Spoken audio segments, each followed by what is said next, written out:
Hello students and parents, आपके बच्चे का रिज़ल्ट आ गया।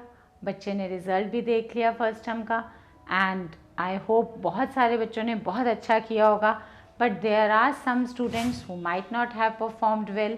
अब उन बच्चों और उन पेरेंट्स की इस टाइम पे टेंशन बिल्कुल पीक पे है। क्यों? क्योंकि पेरेंट्स ने भी पूरा एफर्ट किया, उन्हें कोचिंग छोड़ना, लाना, ले जाना, उनके स्कूल की फ़ीस, और बच्चों ने भी पूरा का पूरा एफर्ट मार दिया अपनी तरफ से। बच्चा तो सारा दिन चेयर टेबल पे बैठा रहा, बट स्टिल अब फर्स्ट टर्म के रिजल्ट के बाद ये समझ में आ रहा है कि बच्चे ने उतना अच्छा परफॉर्म नहीं किया। So this is a common problem. As a counsellor I come across so many students, so many parents जिनका यही क्वेरी है, पेरेंट का यही कहना है कि हम तो अपनी तरफ से पूरा एफर्ट कर रहे हैं, बच्चा भी सारा दिन पढ़ता रहता है, बट स्टिल रिजल्ट नहीं आया। सो I, Komal Grover, as counselor, am here today to tell you some tips so that you can excel in your academics. अब academics में excel करने के लिए कोई rocket science तो लगनी नहीं है। अगर हम कोविड से पीछे चले जाएं तो हम ये देखते हैं कि हमारा बच्चा जो है किस तरीके से पढ़ता था, एंड पोस्ट कोविड हमारे बच्चे की बहुत सारी हैबिट्स चेंज हो गई हैं, बहुत सारे मेंटल हेल्थ इश्यूज़ भी आ रहे हैं, बच्चा सारा दिन ऑनलाइन रहना चाहता है। इन सारी चीज़ों को अगर मैं एक क्रक्स बताऊं तो I have only 4 points to tell you. Major आपने अपने बच्चे की ये 4 चीज़ें ध्यान रखनी है, और बच्चों आपने भी अपने बारे में यही 4 चीज़ों को इम्प्रूव करना है। If you will work on this, then you are definitely going to excel.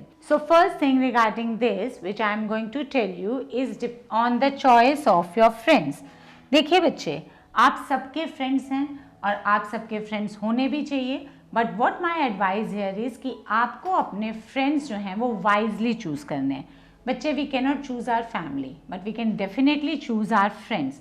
तो हमारे फ्रेंड्स कैसे होने चाहिए? हमारे फ्रेंड्स वो होने चाहिए जिनकी सोच हमारे साथ मिलती हो, ठीक है? क्योंकि अगर आपके फ्रेंड का और आपका माइंडसेट सेम है तो आप गॉसिप भी करोगे ना, तो वो गॉसिप भी आपकी प्रोडक्टिव होगी। क्योंकि अगर आप दोनों के थॉट्स मिलते हैं, आप लोगों की हॉबीज सेम है, आप लोगों का बेंट ऑफ माइंड सेम है, तो आप अपनी प्रॉब्लम्स के सॉल्यूशंस आपस में डिस्कस करके भी निकाल सकते हो। You don't need anyone else to guide you. What I want to tell you is like minds innovate. जब दो लोग एक जैसे मिल बैठते हैं ना, तो कुछ ना कुछ तो चमत्कार वो कर ही देते हैं। So creation is not alone, creation is with the like minded people. कभी भी कोई साइंटिस्ट अकेले रिसर्च नहीं करता। He has his peer groups, he has researchers, उसकी टीम, उसके स्टूडेंट्स, सब लोग मिल के एक चीज़ पे काम करते हैं। सो आपने देखा होगा कि आपकी फैमिली में फ्रेंड, ऐसे बहुत सारे रिलेटिव्स भी होंगे जो आपको पता चलेगा कि वो दोनों कॉलेज के फ्रेंड्स थे और उन्होंने बिजनेस शुरू किया एंड दे डू एक्सेल। तो बच्चे, लाइक माइंड होने से हमारा कोई भी टाइम अनप्रोडक्टिव नहीं होता। सो the second point that you have to always remember, it's a very very important point. First productive, then unproductive. आपको इसे तो देख के कुछ समझ आ नहीं रहा होगा। क्या कहना चाह रही हूँ मैं आपको ये बताना चाह रही हूँ कि हम सबका एक स्केड्यूल होता है, हम सबके माइंड की वर्किंग का एक तरीका होता है। Some people work very well in the morning. कई लोगों को सुबह उठ के पढ़ने की आदत है, कुछ बच्चों को रात को बैठ के पढ़ने की आदत है। तो what you have to do is, आपको अपने पावर आवर्स में, हमारा जो पावर आवर होता है वो हम सबका अलग होता है। हमें पता होता है कि हमारी किस टाइम पे प्रोडक्टिविटी ज़्यादा आती है। तो अपने पावर आवर्स में अपना प्रोडक्टिव काम कीजिए। लाइक आप स्कूल से आते हैं, उसके बाद आप कोचिंग कर जाते हैं, आके सबसे पहले आप अपने होमवर्क्स निपटाइए। जो आपका प्रोडक्टिव काम है वो सबसे पहले हो जाना चाहिए। और जो अनप्रोडक्टिव है, अब अनप्रोडक्टिव आप लोगों के पास तो बहुत कुछ अनप्रोडक्टिव करने को है। आप जो अपनी मेल्स चेक करते हैं, आप जो अपने फ़ोन्स चेक करते हैं, आप व्हाट्सएप पे चैट करते हैं, all these things should be done in your unproductive hours. देखिए बच्चे, कुछ घंटे हमें ज़्यादा आउटपुट देते हैं, कुछ घंटे हमें कम आउटपुट देते हैं। So I call them as power hours and powerless hours.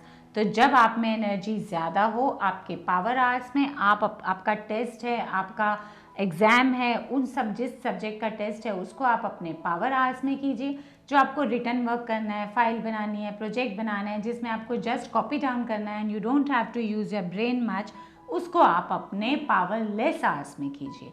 So divide your schedule, plan your routine in such a way कि आपका जो प्रोडक्टिव काम है वो आपके पावर आवर्स में हो जाए और आपका जो अनप्रोडक्टिव काम है वो आपका पावरलेस आवर्स में हो जाए।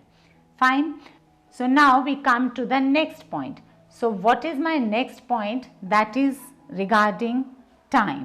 आप सब बच्चे मुझे ये बताइए, अगर आपके पेरेंट्स आपको कुछ पैसे देते हैं, से दे गिव यू 500 रुपीज़, आप उसको क्या ऐसे ही वेस्ट कर देते हैं? नहीं, आपको पता है कि ये मेरे पूरे वीक की पॉकेट मनी है, तो आप उसको बहुत जुडिशियसली खर्च करते हैं। सो मच सो कि अगर आपको कुछ खरीदना भी होता है ऑनलाइन, तो आपने एक चीज़ खरीदनी है, आप 10 साइट्स चेक करते हो कहाँ सस्ता मिल रहा है, यहाँ 20% ऑफ है, यहाँ 30 है, यहाँ 40 है, तो आप उस पैसे को बहुत वैल्यू करते हो because you are not earning, तो आपके पास वही मनी है and you spend that money very judiciously. Very true, that's very much must. इस तरीके से ये अच्छी आदत है, पर आपको यही आदत आपके टाइम के लिए भी यूज़ करनी है। आप अपना टाइम तो बिना सोचे समझे वेस्ट कर लेते हैं। आप आए हैं, बैठे हैं, क्लास से स्कूल से आए हैं, उसके बाद बैठे हुए हैं आधा घंटा, क्या कर रहे हैं, मम्मी भी आके पूछती हैं क्या कर रहे हो, कुछ नहीं, बस ऐसे ही बैठा हूँ। सो ये जो ऐसे बैठा है और जो कुछ नहीं वाला है वो आपको बिल्कुल रिड्यूस टू ज़ीरो करना है। आप जब पढ़ने बैठ रहे हैं, आप सोचिए ये टाइम आपके लिए मनी है। जैसे आप अपने पैसे को खर्च करते हैं, वैसे ही जब आप अपने टाइम को खर्च करना शुरू करेंगे तो you will succeed definitely. 9 to 12th class के बच्चों का बेटा सबसे बड़ा एक इशू आ जाता है कि दिन में 24 ही घंटे, बिकॉज उनके पास काम बहुत ज़्यादा होता है और उनके पास टाइम बहुत कम होता है। तो उस टाइम को अगर आप प्रॉपरली यूटिलाइज करेंगे तो you will definitely succeed. So value time as money, use your time as your currency. आपके पास जितने पैसे होते हैं ना, आप सोचिए कि आपको टाइम भी 9 to 12 का टाइम वापस नहीं आएगा, वो टाइम आपने जुडिशियसली खर्च करना है। Fine.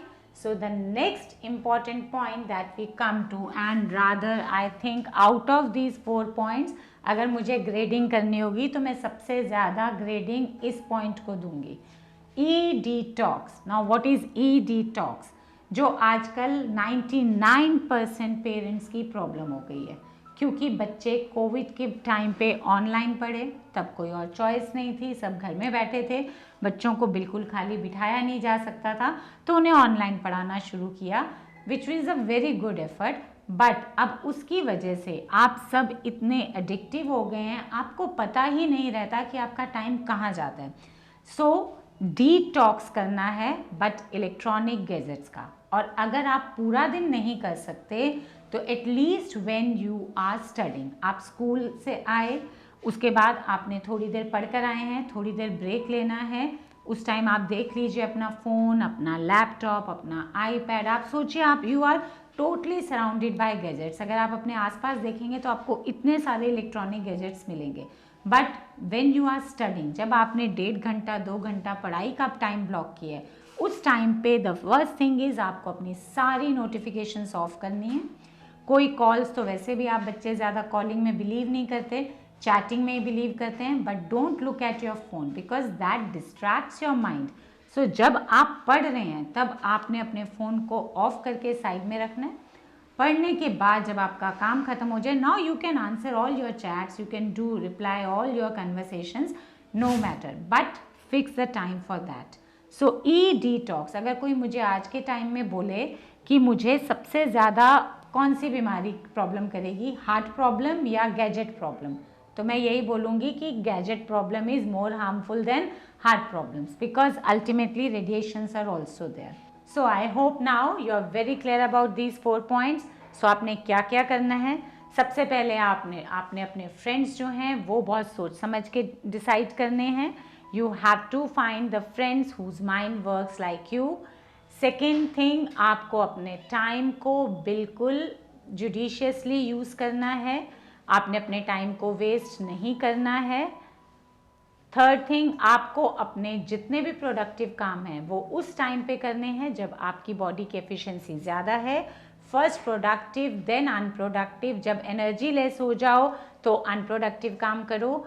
And the most important thing is e-detox while studying, no gadgets, no mobiles. Thank you. I hope this will help you in achieving your goals, and in your next exam I hope कि आप पहले से better performance दोगे because of when you will take care of all these things. Thank you.